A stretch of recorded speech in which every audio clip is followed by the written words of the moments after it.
पण बघितलं आता या चार्जशीटमध्ये काय काय दिलेलं आहे की 6 तारखेला जेव्हा अवादा कंपनीमध्ये आधी मारामारी झाली त्यानंतर सुदर्शन गुले आणि वाल्मिक कराडचं 7 तारखेला बोलणं झालं आणि त्या बोलण्यात ते म्हणतात की बघ असं जर झालं तर कोणी उठेल आणि आपल्याला पैसे विरोध करेल आणि आपल्याला खंडणी सगळ्यांकडनं मिळणार नाही ते आपल्याला संपवायला हवं.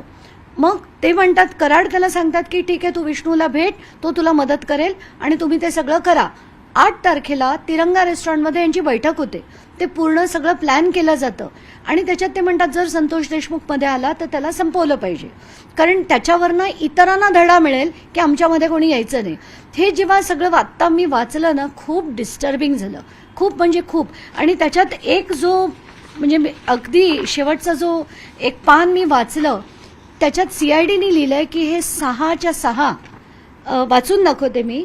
हे 6 आरोपी हे अमानुषपणे अतिशय क्रूरपणे अमानवीयपणे मयताचे कपडे काढून मारहाण करताना दिसत असून डोळ्यावर सर्व आरोपी हे मोठ्या मोठ्याने हसत सदर घटना आनंदाने इंटू ब्रॅकेट एन्जॉय साजरा करीत असल्याबाबत स्पष्ट दिसून येत आहे.